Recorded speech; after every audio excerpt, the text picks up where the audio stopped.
Hi friends, கறி குழம்பு டேஸ்ட்ல சிம்பிளான கிரேவி, ஈஸியான கூட்டுன்னு சொல்லலாம். ஒரு டைம் இந்த மாதிரி செஞ்சு சாப்பிட்டு பாருங்க, நீங்களே மிரண்டு போவீங்க. டேஸ்ட் சும்மா அட்டகாசமா இருக்கும். இது செய்யறது ரொம்பவுமே ஈஸி தான். பேச்சுலர் ரெசிபியும் கூட. மதியம் லஞ்சுக்கு செஞ்சுக்கிட்டோம் அப்படின்னா நைட்டு டின்னருக்கும் டிஃபனுக்கும் வச்சுக்கலாம். இதை மெயின் டிஷ்ஷாகவும் சாப்பிடலாம், சைட் டிஷ்ஷாகவும் சாப்பிட்டுக்கலாம். ஆஃபீஸ் கிளம்புற அவசரத்துல விதவிதமா செய்ய முடியாதுங்கிறப்ப இந்த மாதிரி ஒன்றை மட்டும் செஞ்சுக்கிட்டோம் அப்படின்னா நம்ம வந்து 3 in 1 பர்பஸா நம்ம வந்து யூஸ் பண்ணிக்கலாம். இது செய்யறது ரொம்பவுமே ஈஸி தான். நான்வெஜ் இல்லாம சாப்பிட மாட்டோம், அந்த வாசனை இருந்துகிட்டே இருக்கணும் அப்படின்னு சொல்றவங்க இந்த மாதிரி காயில ட்ரை பண்ணி பாருங்க. அடிக்கடி செய்வீங்க. அதுக்கு முன்னாடி இந்த வீடியோ உங்களுக்கு பிடிச்சிருந்தா லைக் பண்ணுங்க, கமெண்ட் பண்ணுங்க, மறக்காம சப்ஸ்கிரைப் பண்ணுங்க ஃப்ரெண்ட்ஸ். அப்படியே பக்கத்தில் இருக்கிற பெல் ஐக்கான் தட்டிடுங்க. அப்பதான் நான் போடுற எல்லா வீடியோவும் உங்களுக்கு வரும். இது செய்யறதுக்கு நான் கடலைப்பருப்பு தான் எடுத்திருக்கேன். கடலைப்பருப்பு 100 கிராம் அளவுக்கு எடுத்து ஒரு 2 மணி நேரம் நம்ம வந்து ஊற வச்சிடணும். நல்லா வந்து கழுவிட்டு ஊற வைக்கணும். நல்லா வந்து ஊறினதுக்கு அப்புறம் 2 மணி நேரம் நல்லாவே ஊறிடும். அதுக்கப்புறம் நம்ம வந்து வேக வச்சிடலாம். எதுக்காக ஊற வைக்கிறது அப்படின்னா சீக்கிரமா வெந்து வரும். அதுக்காக தான் நம்ம வந்து ஊற வைக்கிறது. நல்லாவே வெந்து வந்துருச்சு. நம்ம கட் பண்ணி வச்சிருக்கிற காயை இதெல்லாம் சேர்த்துடலாம். இதுல நான் என்ன காய் போட்டிருக்கேன் அப்படின்னா புடலங்காய் தான். புடலங்காயை நல்லா வந்து ரவுண்ட் ரவுண்டா கட் பண்ணணும். அப்பதான் பாக்குறதுக்கு அழகா இருக்கும். நல்லா வந்து பிஞ்சு காயா இருக்கணும், முத்துனதெல்லாம் இருக்கக்கூடாது. இல்லைன்னா அப்படியே வந்து குழம்பு வந்து கசப்படிக்கும். அதனால செக் பண்ணி வாங்கிக்கணும். நல்லா காயெல்லாம் போட்டு காய வைக்கிறதுக்கு கொஞ்சமா வந்து நம்ம உப்பும் சேர்த்துக்கலாம். வேக வைக்கிறதுக்கு உண்டான தண்ணியும் வந்து சேர்த்துக்கலாம். சேர்த்துக்கிட்டு நல்லா வந்து கிளறி கொடுத்துக்கலாம். இந்த காயில அவ்வளோ டேஸ்டா நம்ம வந்து செய்யலாம். இப்போ வந்து பூண்டு 1 டீஸ்பூன் அளவுக்கும் இஞ்சி 1 டீஸ்பூன் அளவுக்கும் இதுலயே வந்து சேர்த்துடலாம். சேர்த்துட்டு கொஞ்சமா வந்து கலக்கியும் விட்டுறலாம். ஒரு 2 நிமிஷம் வந்து வேகட்டும். நல்லா வந்து இது வெந்து வந்ததுக்கு அப்புறம் 1/4 டீஸ்பூன் அளவுக்கு மஞ்சத்தூள், காரத்துக்காக பார்த்தீங்கன்னா மிளகாத்தூள் ஒரு 1 1/2 டீஸ்பூன் அளவுக்கு சேர்த்துக்கிறேன். நீங்க உங்க காரத்துக்கு தகுந்த மாதிரி கூட்டி குறைச்சு சேர்த்துக்கோங்க. அதே மாதிரி மல்லித்தூள் பார்த்தீங்கன்னா ஒரு 2 டீஸ்பூன் அளவுக்கு சேர்த்துக்கலாம். கூடவே வந்து கரம் மசாலா தூள் ஒரு 1 டீஸ்பூன் அளவுக்கு சேர்த்துக்கலாம். நான் 2 1/2 டீஸ்பூன் அளவுக்கு போட்டிருக்கேன். ஆனால் 1 டீஸ்பூன் அளவுக்கு சேர்த்துனா சரியாக தான் இருக்கும். போதும் அதுவே. எல்லாத்தையும் நம்ம வந்து நல்லா வந்து கலக்கி விட்டுட்டு இது வந்து நல்லா வந்து வேகணும். காய் வந்து வெந்து வரணும். சீக்கிரமாவே வெந்துடும். இது நம்ம தாளிக்கவே இல்லை. அதுக்காக நம்ம வந்து எண்ணெய் வந்து ஒரு 2 டீஸ்பூன் அளவுக்கு மேலே வந்து ஊற்றி விட்டுறலாம். நல்லா இருக்கும். சீக்கிரமா வெந்தும் வரும். ஏன்னா நம்ம தாளிக்காம நம்ம செய்யறதுனால எண்ணெய் வந்து மேலே ஊற்றணும். இது வேக வரைக்கும் மசாலா அரைச்சிக்கலாம். ஒரு அரை மூடி தேங்காய் எடுத்திருக்கேன். அதையே சின்ன சின்னதாக நம்ம கட் பண்ணி நல்லா மிக்சி ஜாரில் நைஸாக வந்து அரைச்சிக்கலாம். இந்த மாதிரி நைஸாக அரைச்சி எடுத்து வச்சுக்கலாம்.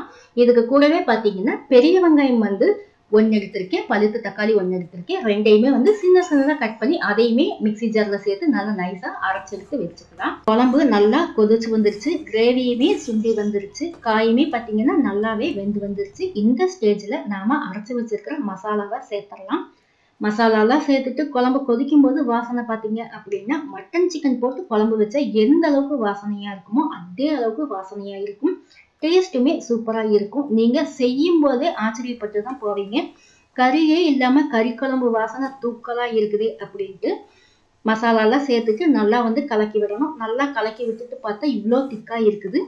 மிக்சி ஜாரில் ஒரு 1/2 டம்ளர் அளவுக்கு தண்ணி ஊற்றி அலாசி இதெல்லாம் சேர்த்துடலாம். சேர்த்துட்டு மறுபடியும் நம்ம கலக்கி விட்டு பார்க்கலாம். கலக்கிட்டு பார்த்தோம்னா ரொம்பவுமே வந்து திக்கா இருக்குது. குழம்பு நல்லா கொதிக்கணும். கொதிச்சாதான் மசாலாவோட பச்சை வாசனையெல்லாம் போகும். ஒரு 10 நிமிஷமாவது கொதிக்கணும். அதனால மறுபடியும் நம்ம வந்து கொஞ்சம் தண்ணி சேர்த்துக்கலாம். ஒரு டம்ளர் அளவுக்கு தண்ணி ஊற்றிடலாம். குழம்பு நல்லா வந்து கொதிச்சு வரட்டும். சில பேருக்கு நான்வெஜ் இல்லாம சாப்பிடவே முடியாது. அட்லீஸ்ட் நான்வெஜ் வாசனையாவது இருக்கணும் அப்படின்னு நினைப்பாங்க. அப்போ உங்க வீட்டுல ஏதாவது காய் இருந்துச்சுன்னா, இல்லைன்னா புடலங்காயில செய்யுங்க. இந்த மாதிரி ஒரு டைம் செஞ்சு சாப்பிட்டு பாருங்க. அவ்வளோ அசந்து போவீங்க. காயில இவ்வளோ சூப்பரா குழம்பு வைக்க முடியுமா அப்படின்ட்டு ரொம்பவுமே நீங்க அசந்துதான் போவீங்க. நல்லா கொதிச்சு வந்துருச்சு.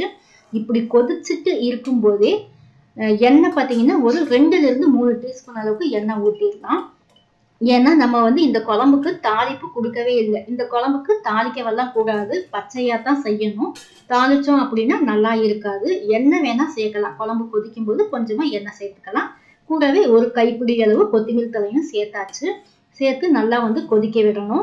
நம்மளுக்கு எந்த அளவுக்கு திக்கா வேணுமோ இல்லை வந்து தண்ணியாட்ட வேணுமா அப்படின்ட்டு பார்த்து நம்ம இறக்கிக்கலாம். கூட்டு மாதிரி வேணும்னா கொஞ்சம் திக்கா வச்சுக்கலாம். இல்லை நம்ம வந்து குழம்பு மாதிரி வேணும்னா கொஞ்சம் தண்ணியாட்ட வச்சுக்கலாம். செக் பண்ணி பார்த்தா உப்பு பத்தல, கொஞ்சமா உப்பு சேர்த்துக்கலாம். உப்பு சேர்த்துட்டு நம்ம எப்படி வேணுமோ அப்படி அடுப்பு ஆஃப் பண்ணிக்கலாம். இந்த குழம்பு பார்த்தீங்கன்னா இட்லி, தோசை, சாதம், சப்பாத்தி, பூரி எல்லாத்துக்குமே வச்சு சாப்பிடலாம். சூப்பரா இருக்கும் இந்த கிரேவி. கறியே இல்லாம கறி குழம்பு வாசனை அந்த அளவுக்கு வீசும். எப்பவுமே ரெகுலரா நான்வெஜ் சாப்பிட முடியாது இல்லையா? அப்ப நம்மளுக்கு நான்வெஜ் சாப்பிடணும் அப்படின்னு தோணும் போது இந்த மாதிரி புடலங்காய் இருந்துச்சுன்னா கிரேவி வச்சு சாப்பிட்டு பாருங்க. மறுபடியும் கொஞ்சமா கொத்தமல்லி தழை இருந்துச்சு, அதையுமே நான் தூவி விட்டுட்டேன். நான் இந்த அளவுக்கு இறக்கிட்டேன். இந்த ஸ்டேஜ்ல நம்ம அடுப்பு ஆஃப் பண்ணிக்கலாம். சூப்பரா இருக்கும். பாருங்க எவ்வளவு சூப்பரா இருக்குது அப்படின்ட்டு. நீங்க செஞ்சு சாப்பிட்டு பார்த்துட்டு எப்படி இருக்குது அப்படின்ட்டு மறக்காம கமெண்ட்ல சொல்லுங்க ஃப்ரெண்ட்ஸ். நம்மளுடைய புடலங்காய் கிரேவி ரெடி ஆயிடுச்சு. இந்த வீடியோ உங்களுக்கு பிடிச்சிருந்தா லைக் பண்ணுங்க, கமெண்ட் பண்ணுங்க, மறக்காம சப்ஸ்கிரைப் பண்ணுங்க ஃப்ரெண்ட்ஸ். அப்படியே பக்கத்தில் இருக்கிற பெல் ஐக்கானை தட்டிடுங்க. அப்பதான் நான் போடுற எல்லா வீடியோவும் உங்களுக்கு வரும்.